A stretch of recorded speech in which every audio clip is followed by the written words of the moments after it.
Good Tuesday morning, Patriots, and welcome back to O'Connor's Right Stand. I'm your host, John O'Connor, software developer by day, conservative truth warrior by night. I'm coming to you with another edition of the truth they just simply don't want you to hear. Today, we are doing a new first for the podcast. We're looking across the pond at something that should absolutely terrify every red-blooded American. Because what's happening in the United Kingdom right now is a preview of what the radical left wants to bring to our shores. But first, I hope everyone had a great weekend and really got to enjoy your Labor Day. The fiancé and I went to Brushy Mountain State Penitentiary. This was the historic haunted jail that I was supposed to visit 2 weeks ago, but unfortunately both my fiancé and I got sick. Pulling up at the penitentiary, it was shocking. Even awe-inspiring. Amongst a valley surrounded by 3 tall mountains, it looked like I was pulling up at the location used in the movie Shawshank Redemption. I mentioned to my fiancé, could you imagine being a prisoner? How soul-crushing this would have been to pull up to, almost guaranteeing no escape as you were trapped in by 3 sides of steep, rocky mountain. Brushy, that's the nickname they used for it, first opened in 1896 as a wooden jail, and then was rebuilt in the 1930s as a stone and concrete structure.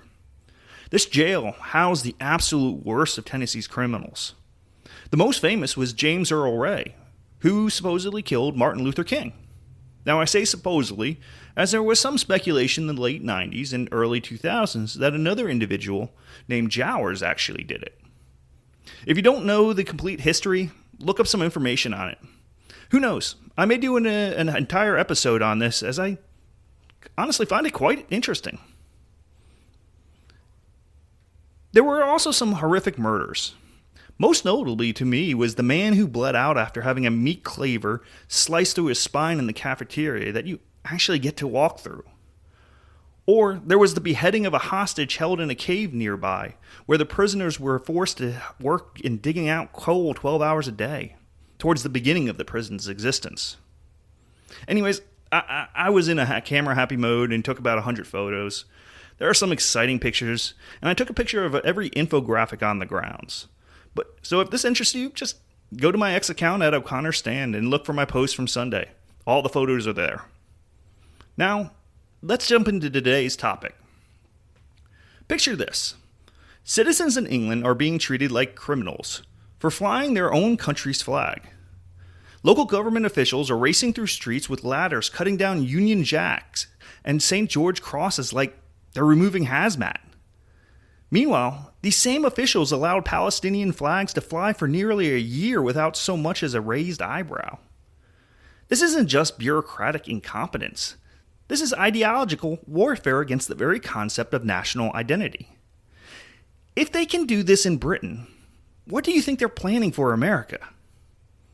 Today, we're diving deep into Operation Raise the Colors, a grassroots movement of British patriots who've decided that enough is enough.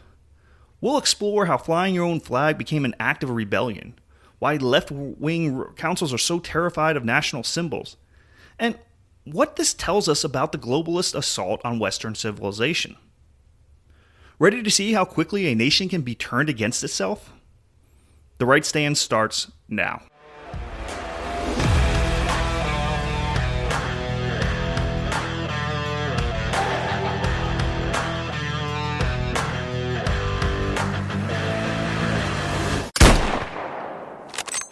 Starting in August, British citizens began organizing through social media to launch Operation Raise the Colors, a coordinated effort to display Union Jacks and St. George crosses throughout their communities.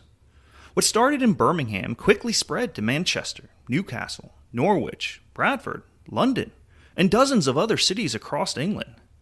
These aren't professional activists.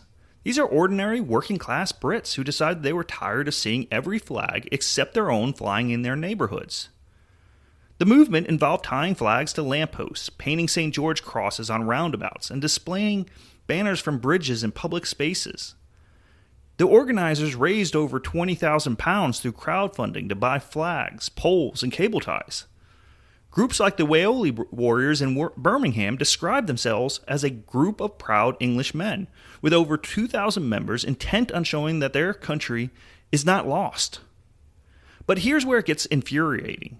Several local councils immediately began removing these flags, citing safety concerns, and claiming they were attached to council infrastructure without permission. Think about the absurdity of this. In a country where you can fly Palestinian flags, Ukrainian flags, pride flags without interference, suddenly flying your own national flag becomes a safety hazard requiring immediate government intervention? Tower Hamlets Council promised to remove British flags as soon as possible, while Palestinian flags had been flying in the same borough for months following October 7th without any official concern for public safety.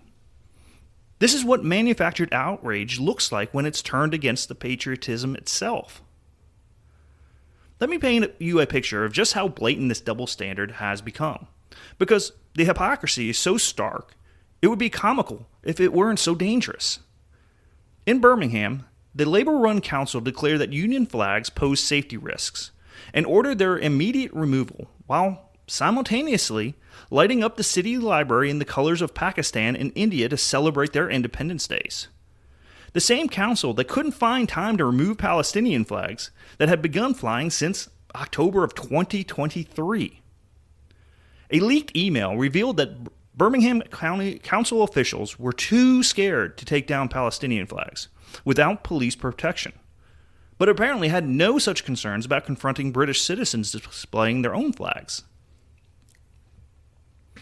In Tower Hamlets, the Aspire Party-led council moved aggressively to remove British flags while Palestinian flags had flown for months without intervention. The Palestinian flags were only removed after UK lawyers for Israel argued their display constituted criminal offenses. And even then, the removal came reluctantly. Here's what this tells us. These officials understand perfectly well that flags are political statements. They know that symbols matter. They just believe that every political statement deserves protection except British patriotism. The message couldn't be clearer. You can express solidarity with any cause on earth as long as it's not love for the country you actually live in. The anti-racist campaign group Hope Not Hate immediately branded Operation Raise the Colors as a far-right movement, claiming it was organized by well-known far-right extremists and allies of Tommy Robinson. Notice the playbook. Any expression of national pride must be immediately associated with extremism. Seems oddly familiar. A YouGov survey found that 57% of Britons had a favorable view of flying the St. George's Cross, but 27% found flying the English flag unfavorable. An earlier survey found that almost a quarter of English respondents considered their flag to be racist. This isn't accidental. This is the result of decades of cultural programming designed to make people ashamed of their own identity. The Guardian warned that the campaign may offer cover for far-right agendas. When a St. George's Cross was painted on a church wall in Lincoln, the vicar saw that as an attempt to intimidate the diverse local community. A vicar, supposedly a representative of British Christian tradition, viewing the flag as intimidation. Meanwhile, the debate went global when Elon Musk posted a picture of the flag on X, and Vice President J.D. Vance urged people to push back against the crazies who criticize flying the flag. American leaders are having to defend British patriots because British leaders won't. Black academic K.I. Andrews called the St. George Cross a clear symbol of racism, claiming it represents that Britishness, Englishness, is white. This is the intellectual justification for national self-hatred. The idea that any symbol of Western identity is inherently exclusionary and therefore evil. Step back and look at what's really happening here. Because this flag controversy is just the surface manifestation of a much deeper ideological war. The same war being waged against American patriotism. As one observer noted, until a few weeks ago, you were more likely to see a Palestinian, Ukrainian, or LGBT pride flag flying in London than to see any of the UK's own colours. This is the globalist vision in action, a world where every identity is celebrated except the one that built the civilization you're living in. Birmingham's Labour-run council claimed flags fixed to lampposts 25 feet in the air put the lives of motorists and pedestrians at risk, while allowing Palestinian flags to fly unhindered in the same locations. This is manufactured justification for predetermined policy. Think about the psychology here. These officials live in Britain, work for British institutions, are paid by British taxpayers, and took oaths to serve British citizens. Yet, they view displays of British identity as threatening. That's not policy disagreement, that's cultural revolution from within. As Tom Slater at Spike magazine observed, a nation in which hoisting the national flag has become somewhere between a provocation and an act of resistance probably isn't in rude health. When patriotism becomes rebellion, you're not dealing with political disagreement. You're dealing with regime change. The same forces that have convinced British elites that their own flag is racist are working overtime here in America. They want our children to be ashamed of the stars and stripes. They want July 4th to become a day of national guilt rather than celebration. Here's why every American needs to pay attention to what's happening in Britain. Because the same playbook is being used against us right here at home. The dispute over flags has been described as echoing MAGA-like culture wars across the pond, and I quote, with Reform UK and Nigel Farage invoking Trump-style populism to rally Englishmen. The global left views American patriotism and British patriotism as the same threat to their vision of managed decline. A YouGov poll showed Reform UK would be Britain's largest political party if an election were held today, and Farage has hailed Trump's victory as an inspiration. The populist wave that gave us Trump is spreading worldwide, and the establishment is terrified. But look at what they're doing to counter it. Instead of addressing the legitimate concerns of citizens who love their country, they're demonizing patriotism itself. They're making it socially unacceptable to take pride in your own nation's achievements while demanding you celebrate everyone else's. This is the same strategy that they're using here. They want American flags removed from classrooms because they might make illegal immigrants feel unwelcome. They want the Pledge of Allegiance removed because it's divisive. They want Mount Rushmore destroyed because it represents white supremacy. The pattern is identical because the ideology is identical. Global progressivism cannot tolerate strong national identities because they interfere with the managed dissolution of Western civilization. But here's the beautiful part of this story. The British people aren't backing down, and their resistance is inspiring patriots worldwide. The flags go back up almost immediately, as quickly as the council can take them down, with activists playing whack-a-mole with hostile local authorities for the right to hang their national colors.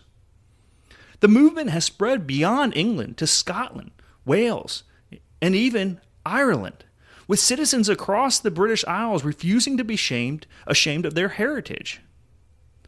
Joseph Moulton, one of the organizers, told GB News, "The social contract's broken.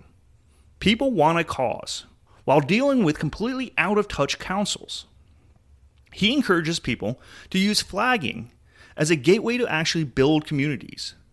Doing the litter picking, helping the food banks, looking after vulnerable people. The duties being abandoned by their representatives. This is what real grassroots organizing looks like. Not astroturf movements funded by billionaire foundations, but working people spending their own money to defend their own culture in their own neighborhoods. The political establishment is caught in an impossible position. Prime Minister Keir Starmer's spokesperson had to acknowledge that he recognizes people's frustration regarding illegal immigration, while trying to balance not looking hostile to patriotism itself. When displaying your own flag puts the government in an awkward bind, you know the system is broken. What's happening in Britain isn't isolated. It's part of a coordinated assault on Western identity happening across Europe and North America. The movement has inspired similar actions in Germany, with Germans proudly raising the German flag and declaring, "We are healing from an unjustified guilt." Irish patriots have started raising Irish flags in Dublin in protest after politicians and journalists suggested that the flag was racist and made immigrants feel uncomfortable. Think about that. In Ireland, the historic symbol of independence from British rule is now being called racist by the very people who benefit from independence. The Irish flag, which represented resistance to foreign domination, is now considered offensive to foreign immigrants. You can't make this stuff up. This is the globalist endgame in action. They don't want strong nations with distinct identities and loyal citizens. They want economic zones with interchangeable consumers who have no loyalty to anything except the global marketplace. Elon Musk's support for the British flag movement and J.D. Vance's encouragement shows that American leaders understand this is part of a global struggle.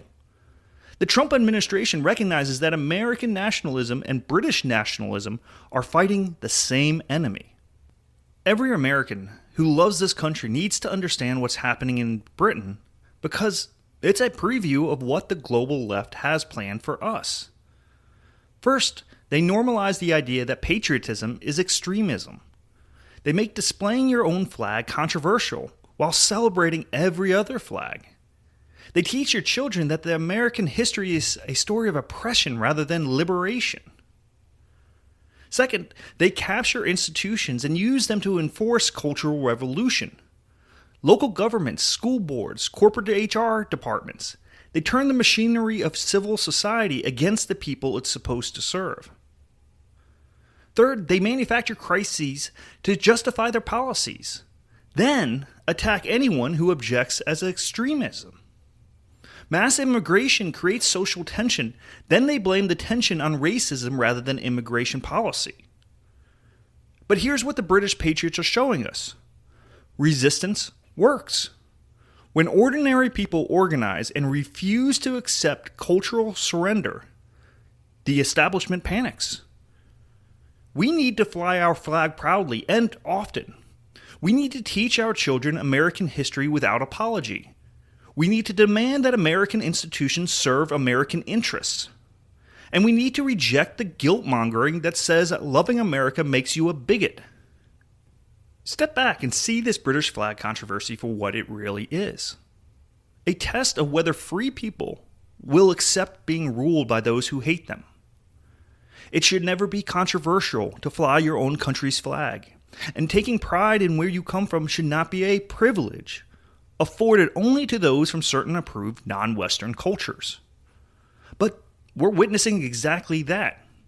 A system where every form of identity is celebrated except the one that built the civilization everyone wants to live in.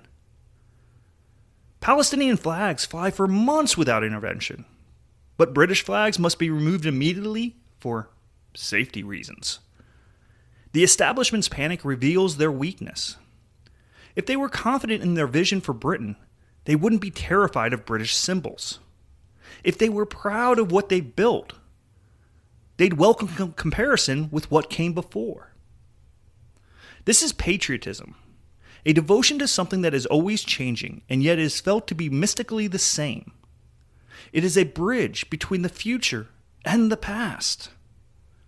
The globalists want to burn that bridge, but the patriots are rebuilding it one flag at a time. American patriots need to learn from our British cousins. When you love your country more than your fear, being called names, amazing things become possible.